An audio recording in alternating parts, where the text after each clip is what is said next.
안녕하세요. 오늘은 책에 대해서 리뷰를 한번 해볼 거고요. 어느 회사나 어느 직장이든 또라이는 있습니다.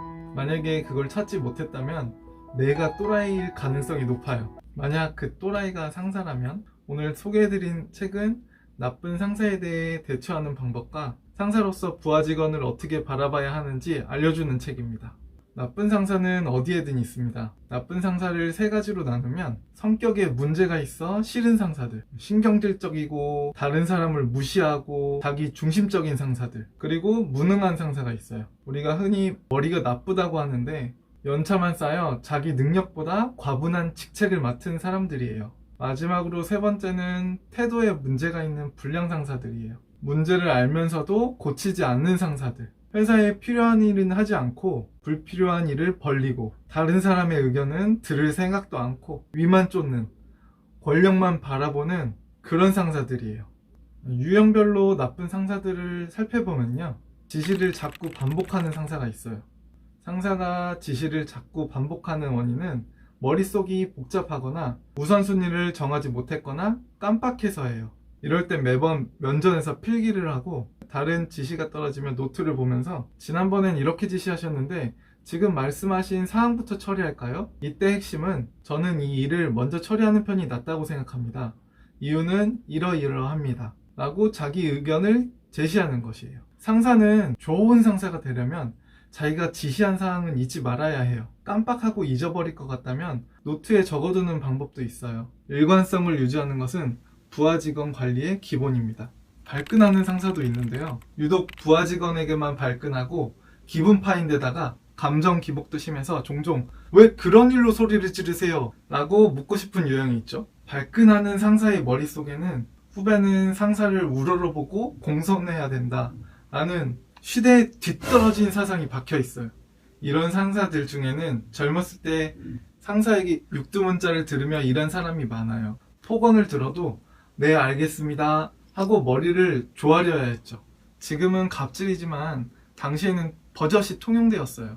이런 시대착오적인 상사와 사사건건 부딪히고 싶지 않다면 다소 가식적일지는 몰라도 공손한 후배를 연기하는 편이 나아요. 또는 부하 직원에게 문제가 있을 수도 있어요.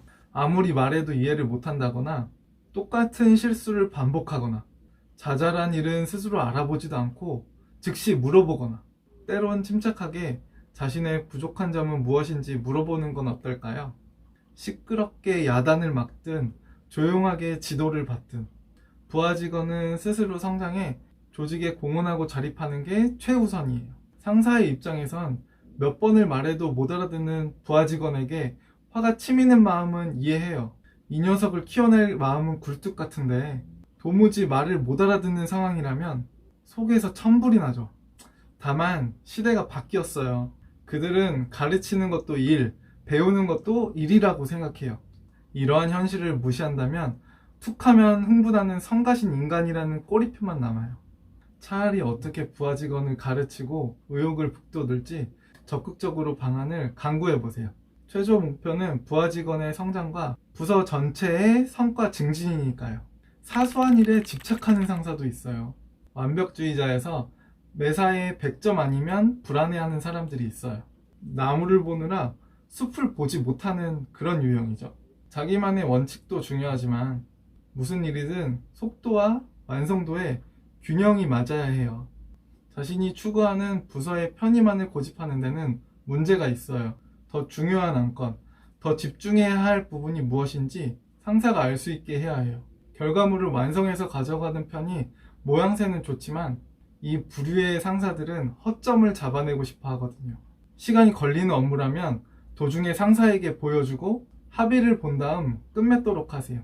상사의 입장에선 비즈니스는 결과를 내는 것이 최우선이에요. 일의 모든 과정이 100점 만점일 수는 없어요. 게다가 그 100점도 한 명의 상사가 매긴 점수니까 정당한 평가인지는 확실하진 않아요. 무엇이 중요하고 무엇이 필요 없는지 부하 직원에게 명확히 지시해야 해요. 이것은 임원이 볼 테니 요점은 간결하고 글자는 큼지막하게, 재정팀이 볼 테니 상세한 데이터를 준비할 것과 같이 포인트를 짚어주라는 소리예요. 이것은 고객에게 무엇이 가장 중요한가 라는 비즈니스 기본과 일맥상통합니다. 중요하지 않은 안건은 완성도가 80% 정도여도 괜찮다고 가르치면 돼요. 맡기는 것과 떠맡기는 것을 모르는 상사도 있어요. 상사가 일을 맡긴다는 것은 부하 직원과 일을 공유한다는 뜻이에요. 이러한 조건 하에 부하 직원은 재량껏 업무를 수행하면 돼요. 최종 책임은 당연히 상사가 지죠. 반면에 떠맡기는 상사는 이거 부탁해 하고 일방적으로 지시하죠. 그러고는 부하가 어찌어찌 일을 해가면은 여기가 틀렸어, 이건 안 돼 라면서 지적하죠. 원래 상사는 일을 맡길 때 일의 내용을 숙지하고 있어야 돼요. 작업을 착수하기 전에 일의 목적, 진행 방식, 완성도, 기한 등을 상사와 함께 확인합니다. 작업 중간에 상사에게 보여주고 동의를 얻어 놓으세요. 다 끝난 다음에 이건 아니지 이런 소리를 못하도록 말이에요. 상사는 본인이 해야 할 일을 하기 싫어서 부하 직원에게 떠넘기는 거라면 최악입니다. 업무를 배정하여 부하 직원의 역량을 증진하고 이로써 부서 전체의 생산성을 높이는 것은 상사의 임무임을 명심하셔야 돼요. 갑질하는 상사와 성희롱하는 상사가 있어요. 물건을 집어 던지거나 폭력을 휘두르는 상사는 많이 줄어들었지만 고래고래 소리를 지르거나 육두문자를 날리는 상사는 여전히 있어요. 여성 직원에게 성희롱도 심각한 문제죠. 모름지기 상사는 논리로서 부하 직원을 설득해야 돼요. 부하 직원에게 분노를 터뜨린다거나 공격적으로 군다면 그건 본인에게 설명력과 논리력이 없다는 증거일 뿐이에요. 하물며 성희롱하는 상사는 두말할 필요 없이 불량한 상사니까 지체 없이 반격해도 상관없어요. 폭언이든 성희롱이든 공개적인 질타이든 간에 아마 상사의 상사도 모르지는 않을 거예요. 더 윗사람에게 보고를 하고 여러 명에서 신고를 하면 상부에서도 해결해야 할 과제로 생각할 거예요. 그리고 상사에게는 당장 고치세요. 여러분들은 이런 역경에도 굴하지 않고 업무 능력을 갈고 닦아 발전해야겠다는 다짐도 중요해요. 월급을 받는 이상 회사에 공헌해야 되고 이렇게까지 말했는데 못 알아듣는다고 화를 내봤자 상대방은 달라지지 않아요. 단 신경 쓰진 않더라도 무시하면 안 돼요. 의무사항은 착실히 이행하고 상사에게는 신경 쓰지 않아도 일에는 신경을 써야 하지 않을까요? 긴 직장 생활 속에서 좋은 상사만 만날 수 있을까요? 그런 일은 없을 거예요. 오히려 유별난 사람들은 있겠지만 그건 여러분만 그런 게 아니에요. 아, 내가 별종에게 당첨되었구나 하고 자신을 단련하는 편이 더 나을 거예요. 그리고 나는 저렇게 되지 말아야지 싶은 점들을 노트에 적어가면서 반면교사 삼으면 어떨까요?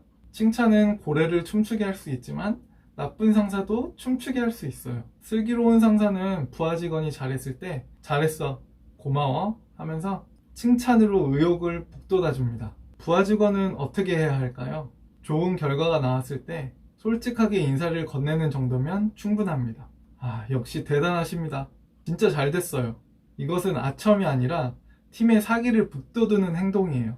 상사에게 상담을 받거나 업무 진행 방식에 대해 조언을 들었을 때도 좋은 아이디어 감사합니다 하고 감사의 뜻을 표하도록 해보세요. 칭찬하는 것은 부하 직원에게나 상사에게나 이로운 일이니까요.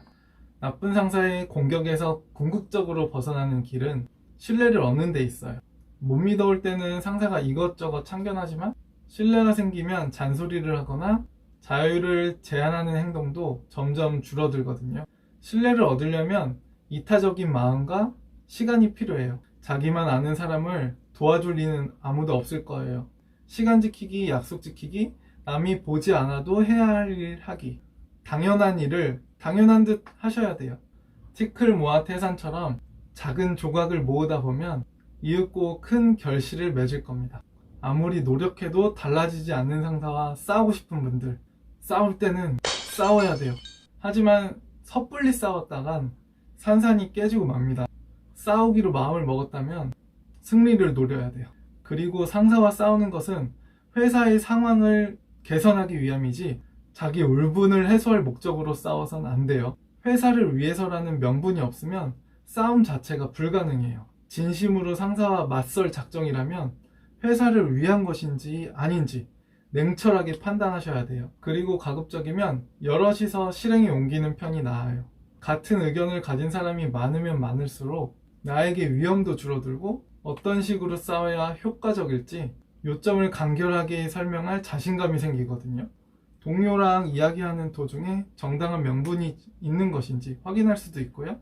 준비가 끝났다면 회사를 위해 힘껏 싸우시면 돼요.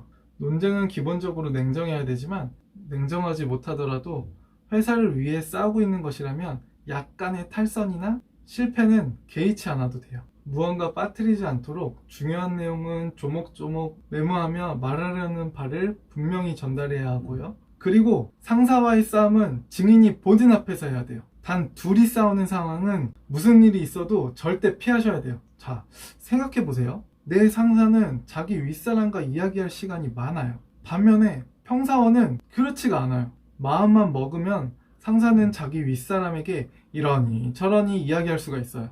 하지만 평사원은 그렇지가 않죠. 싸움에는 증거와 증인이 모두 필요해요. 많은 사람 앞에서 싸우는 것은 상대에게 상처를 줄 수 있어 조심해야 하지만 적어도 제3자가 한 명이라도 있어야 된다는 점은 주목하세요. 그리고 상사의 상사에게 싸울 때는 싸움의 결과까지 보고하셔야 돼요. 핵심은 싸우는 상황 자체를 보고하는 데 있어요. 여러분의 상사는 직속 상사에게 여러분들의 문제를 어떤 형태로든 보고할 테니까요. 이때 윗사람도 한쪽의 말을 듣기보다는 양쪽의 말을 듣는 편이 훨씬 더 안심이 되거든요. 이것은 불량 상사의 불순한 밀고를 막는 방법이기도 합니다. 나쁜 상사는 어느 시대에 어느 회사에나 있고 현대뿐 아니라 옛날에도 있었고 우리나라뿐 아니라 다른 나라에도 있어요. 인간관계로 인한 퇴사는 상사와 잘 지내지 못해 이루어지죠. 꼭 퇴사를 하지 않아도 평생 그 상사와 일할 일은 없을 거고 다른 회사에도 높은 확률로 나쁜 상사가 존재하기 때문에 안타깝고 답답한 일입니다. 그만두는 방법으로 해결되진 않을 거예요. 근본적으로 해결을 하기 위해서는 스스로 실력을 키워 공격의 대상에서 벗어나는 수밖에 없어요. 직장에 나쁜 상사가 있다면 반면교사 삼으며 배울 점은 배우겠다는 배짱으로 난간을 헤쳐나갔으면 좋겠어요. 불행히 나쁜 상사를 만날 수도 있지만 그보다는 자신의 성장과 발전이 더 중요하니까요. 이왕에 이직할 작정이라면 가능한 한 많은 일을 경험해보고 배운 바를 모조리 흡수해서 실력을 갖춰 더 높은 자리로 이직하기를 권할게요.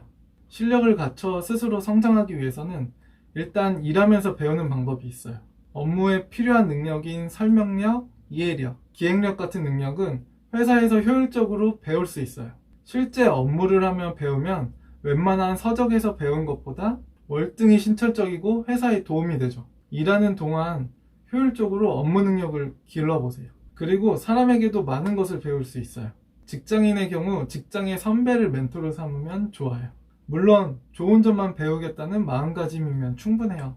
고객 전화는 어떻게 응대하는지, 상사와 부하 직원은 어떻게 대하는지, 유사시에는 어떻게 행동하는지 유심히 관찰해서 흉내내보세요. 그리고 멘토에게 신세를 졌다면 미래의 후배에게 그것을 또 베풀어야 돼요. 효율적으로 살아가고자 하는 사람도 이 세상을 혼자 살아갈 수는 없거든요. 마지막으로 책에서 배우는 겁니다. 흔히 독서는 시간이 많이 드는 일로 여겨지지만 알고 보면 효율이 더 높고 이득이 더 큰 일이거든요. 지금 이 책이 14,000원인데요. 여기서 10가지만 배워도 나는 한 개당 1,400원에 배운 것이에요. 이 배운 점을 직장에서도 활용할 수 있지만 일상생활에서 얼마든지 응용이 가능하거든요. 이것을 가치로 따지면 훨씬 더 높은 가치로 창출이 될 거예요. 만사가 마음먹기에 달렸다는 것처럼 직장생활도 똑같은 것 같아요. 화창한 날이 좋은 날이지만 어떤 사람에게는 구름 낀 날이 좋은 날일 수도 있고 우산 장소에게는 비 오는 날이 좋은 날일 수도 있거든요. 세상이 즐거운지 아닌지를 자기 마음이 결정하는 것처럼 지금 하는 일이 괴로운지 즐거운지도 마음먹기에 달린 것 같아요. 지금까지 나쁜 상사에 대한 대처법과 스스로 성장하여 별난 상사를 만나도 행복하게 일하는 방법을 소개한 상사는 싫지만 내 일은 잘합니다에 대해서 요약해 봤고요. 다음 영상에서 뵐게요. 감사합니다.